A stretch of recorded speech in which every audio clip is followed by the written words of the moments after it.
The incomparable PJ Powers is an international icon. Locally, she is the vibrant fibre that runs through the tapestry that makes the colourful South Africa what it is today.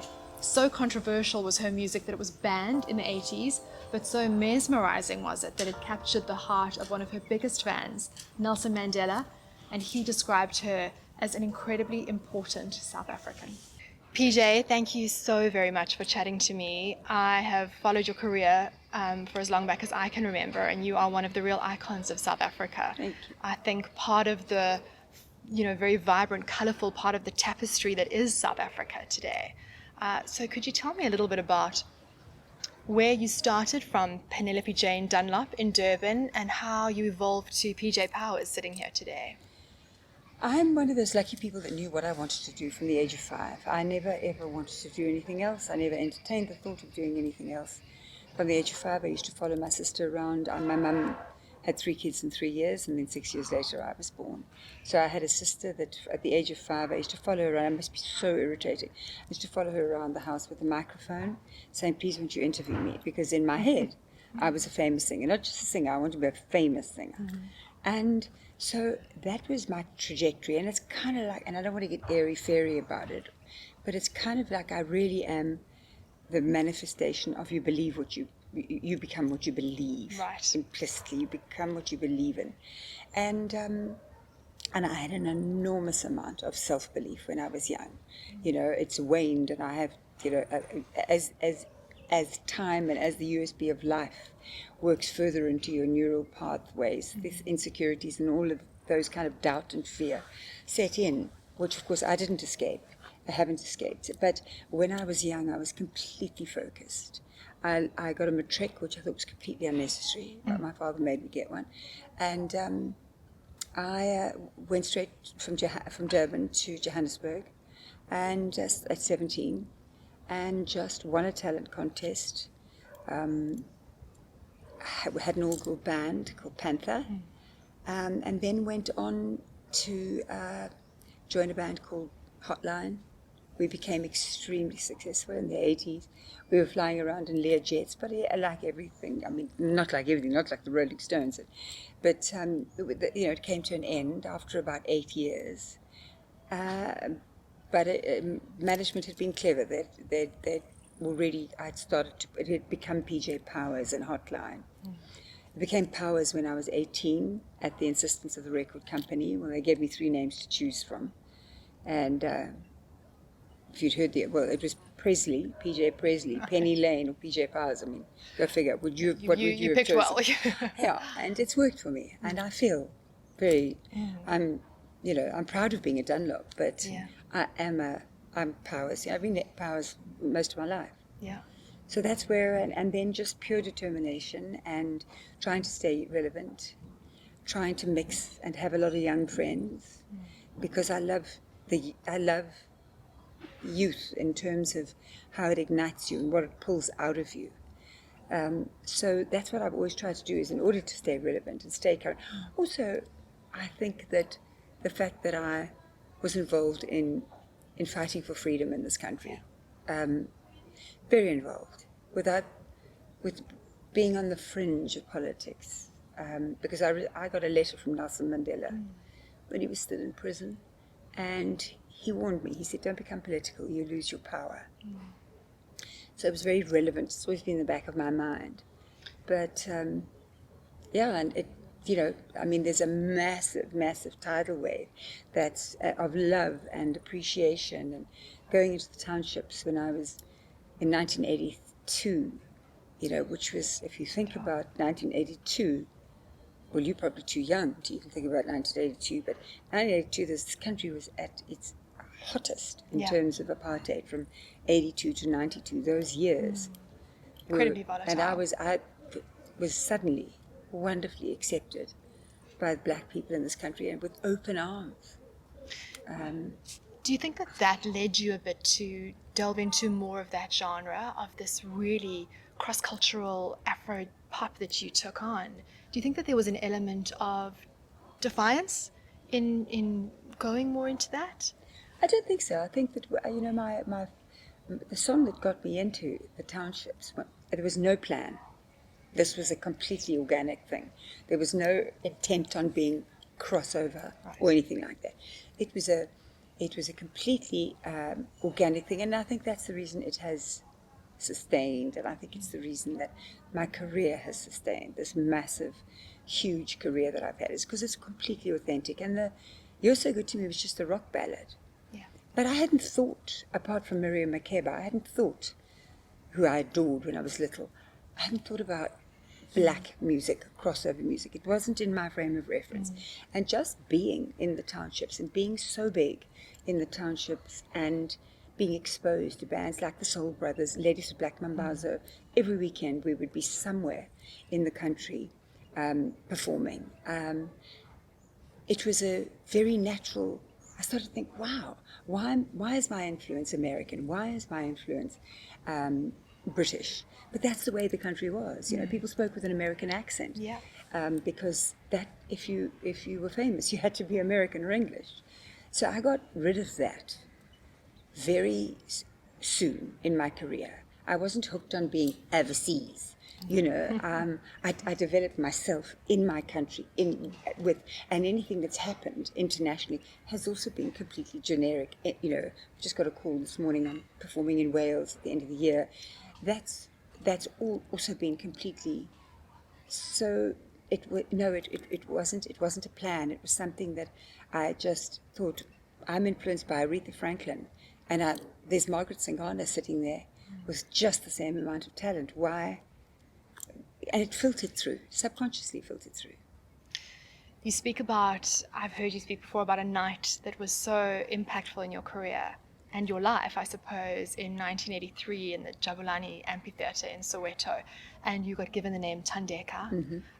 Tell me about that experience and how that was life-defining for you. It was an amazing experience. I mean, what a gift. It was the 31st of May, 1983, and we were at Jabulani Amphitheatre, and it was just at the time that Zinzi was doing her In My Father's Words, which she delivered from the same stage.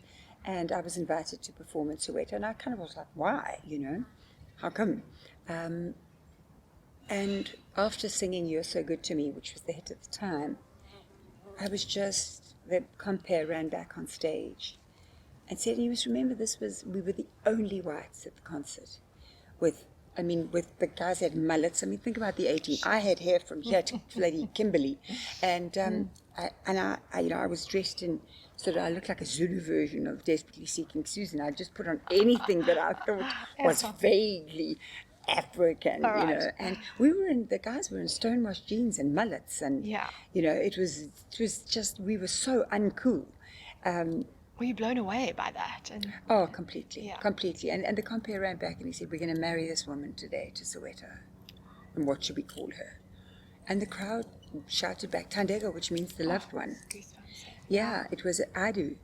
I still do. And as I grow in my career, and every time that I am rescued, because believe me, careers have ups and downs, it's always this massive love from this bulk of, and you know, I mean, I've got an enormous white following that have loved me, and I don't like being divisive, but it is what, I'm also tired of being PC, so you know, I was born under a lucky star, irrespective of the hardships that I've gone through, and personal battles. I was born under a lucky star. So you've touched briefly on the fact that Nelson Mandela wrote you this 2-page letter from his prison cell. He was incarcerated. How do you think you caught that attention of this remarkable man? I know how I caught it because he told me. I was doing a performance. I'd written a song called Sailing for him. And you know, in those days we weren't allowed to see him, let alone acknowledge him.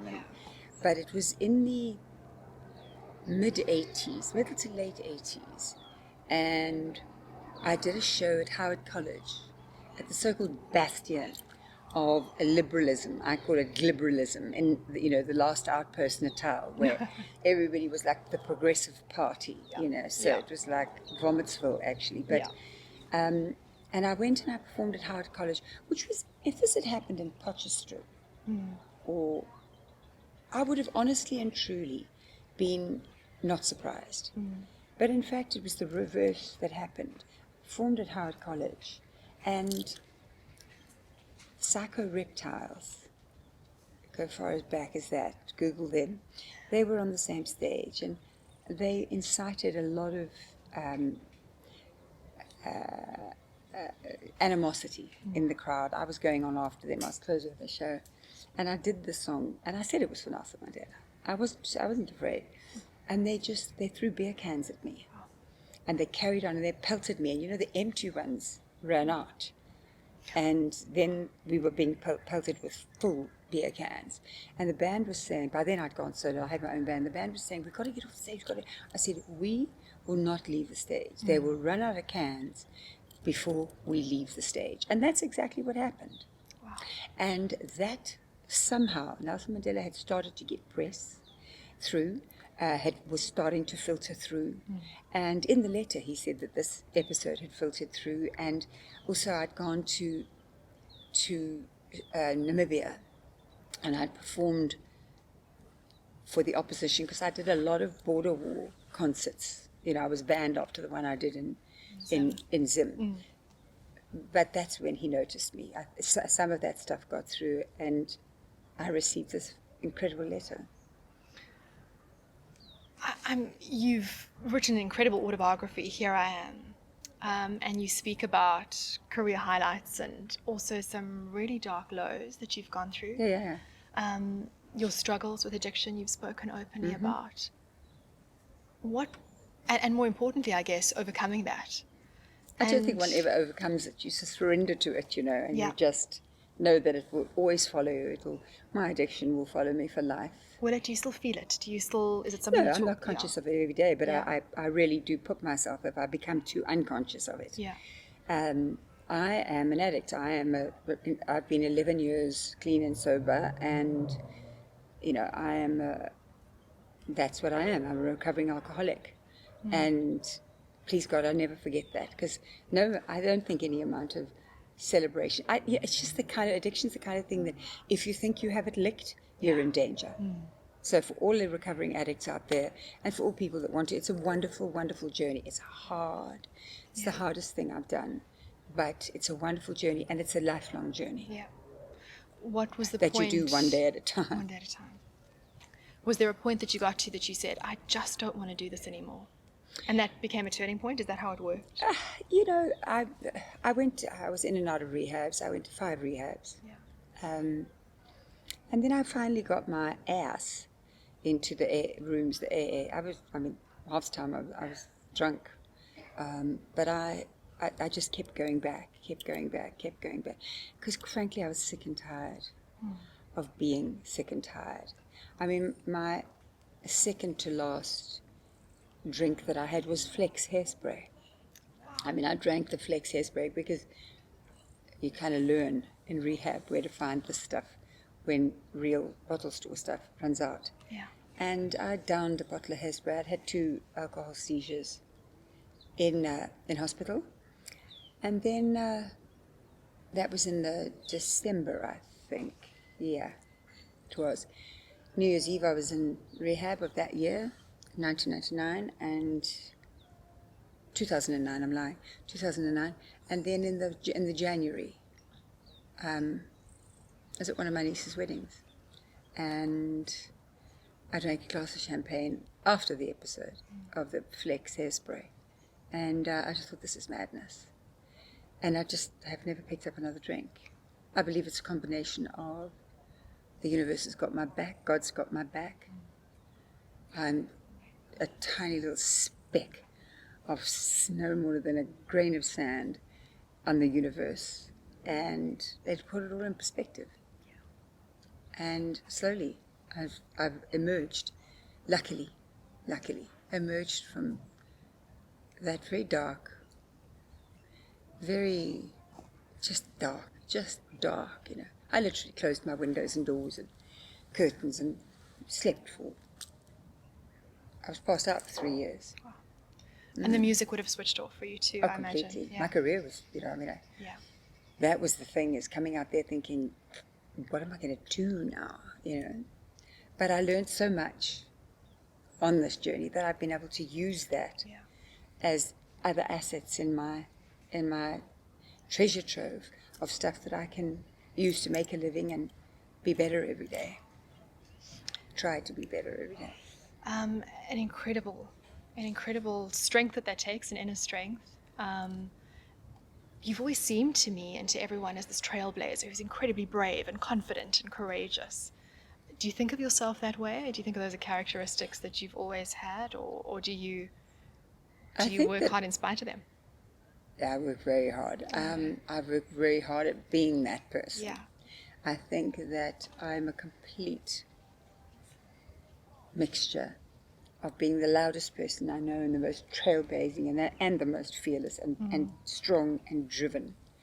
I'm also frightened and timid, and I need to plug in badly and just plug in and recalibrate. Otherwise, I'm all over the place. And I still go through parts of... I've just come out of a part where I thought, where actually do I belong? Which I think a lot of people have in COVID, but just where do I belong? And thinking what I'm going to do in this third act. Right. Which I've now kind of cemented, and I want to make it smaller and sharper, pretty much like you've done. Yeah. You know, sharpen the spear and go deeper in a quieter way. Your Rugby World Cup anthem, World in Union, I think if I mention it to people now, they'll still say, oh, that is my get out of bed, pick me up song. No. And it's an amazing, real anthem. That's Lucky Star stuff, you see. Right. Why did Nelson Mandela choose me to together with Ladies of Black Mambazo to represent this country? I mean, that's like bullseye stuff. And it's happened a few times in my career. And I've had these bullseye things. I mean, Gus Silver once wrote, just when you thought it was safe to go to a stadium, out popped PJ Powers. I've been really spoiled because I've had the Rugby World Cup, I've had the Cricket World Cup, I've had the Soccer World Cup. I've had these massive events. Yeah. I've done Nelson Mandela, wrote the song for Nelson Mandela's 85th birthday. So I've had a lot of these bullseye darts. That probably is the biggest, because it was just going, and it was, I did 2 World Cups after that, but that World Cup, that 95 World Cup, everybody celebrated these other World Cups that we've won. I mean, this last one, the country needed it, and the country needed it in 95 so badly. And Nelson Mandela, there was a whole strategy. That's why I didn't like the documentary Miracle Rising, because it wasn't a miracle. It was Nelson Mandela at his absolute most astute, and the ANC at its most astute, going, we're going to use this country, we're going to use this to get rid of the old flag. Nelson Mandela walking into enemy territory with a rugby jersey on. It was all genuine, but it was all organically planned. I mean, it was planned, but it looked and felt so organic. So to be part of that defining moment in our history, it was much more than singing at the World Cup. It was part of what I remember at Newlands. There were still old South African flags. By the time we got to Ellis Park, there was not one. It was that was an amazing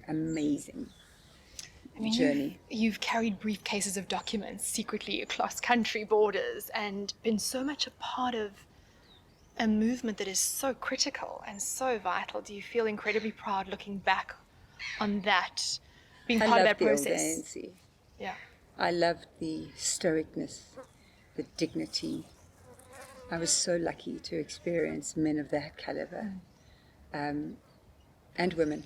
Yeah. You know, the Joe Slovers, the Thabo Mbekis, the Oliver Tambos, I was too young to appreciate Biko. In hindsight, of course, he was just brilliant, and to have worked and fought with those people was amazing. And I look back, and now I just think, what's happened? And I find it very, very sad. Very sad. I'm just sad. It shouldn't, I don't know. What can I say? We don't want to go there. Hopefully it's still in progress. Yeah. Yeah. I hope so. Yeah. PJ, you've spoken about amazing career highlights, and we've seen them. You've performed for, presidents and kings and queens. I've also performed for people that, for me, the importance of my career Yeah. is I've had all of that, but I've also performed to people that at the end of a week, they would choose between eating meat or buying one of my cassettes. Wow. And those are the people Yeah. that are really important to me. Those are the people that have sheltered me and put me and given me the platform to be chosen for those bullseye kinds of events. And I will eternally live in gratitude to those people. So important that you have that perspective, and I think that's what It's the makes most you important. so incredible. People ask that question about if you had a dinner party, Yeah. who would be the 10 people? I've got really very few really famous people around that table. Very few. What is leading on from what I was saying there, is what are the highlights you're most proud of? And the work that you've been involved in your career that you're most proud of? Well, being given the name Tandeka, that was particularly at that time, and not without it being gimmicky or anything like that. Definitely one of my proudest moments. Obviously, my letter, Madiba's, a lot of it tied up in that era. More recently, being given the award from the Department of Justice because justice has been that's been my driving force. In this here, it's just the lack of justice, and I now, of course, I'm going through it again. It's the lack of justice that I just can't get my head around. But so those highlights were amazing, and then moving on into, I'm proud, and it's a highlight that I have a book which is not just about me. My book is not just about me. My book is about a white woman, and it's not just about the politics. There's I think in order for us to know as a country why we are where we are, we need to know where we've been. And I think that my book gives a perspective of that, a good perspective of that. So it's not just all about me. And I'm proud that it took me 3 weeks to do, but I pressed send, and it's all true. So, PJ, where will we see you next? What's coming up in the very near horizon for you? Lots is coming up. I've just released a song called Thando Magic, which is on all of the... Oh, those are my friends making a bit of a noise, just ignore them. Thando Magic, which is a lovely track. It's a collaboration with a Malawian guy and another South African singer, which is great. That's on all the platforms now, and the video's out. So that's done now. And then I will be starting to shoot my feature documentary in the middle of April, as I said, COVID permitting. Right.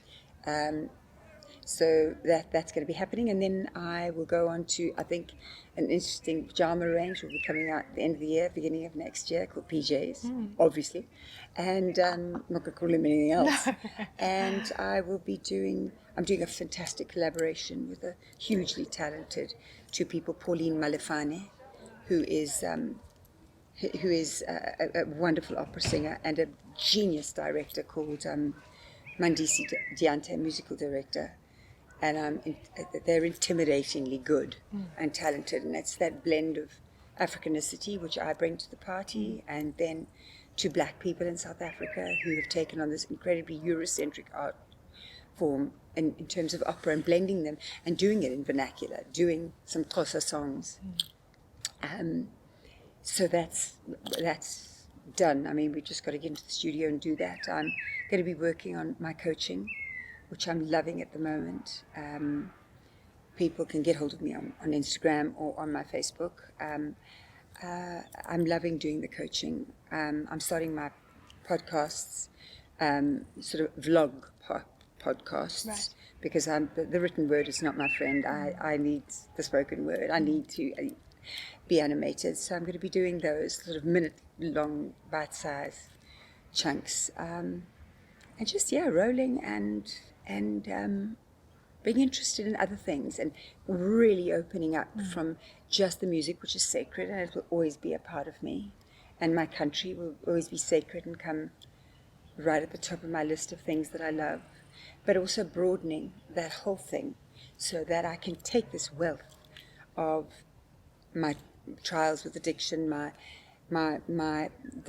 taking unconscious bias, racial bias, which exists in this country, and not worrying about trying not to worry about what's happening on a government level, but trying to instill a sense of care between us. We don't need permission from anyone, and it doesn't cost anything to care about each other and to respect each other. These are priceless commodities that we need to reignite. PJ, it's been an absolute honor and privilege chatting to you, and I thank you so much for telling us your story, and we will await with anticipation and watch what's next with you. Thanks, and I'm following you on Instagram, Thank so you. well done. Thanks, thank you.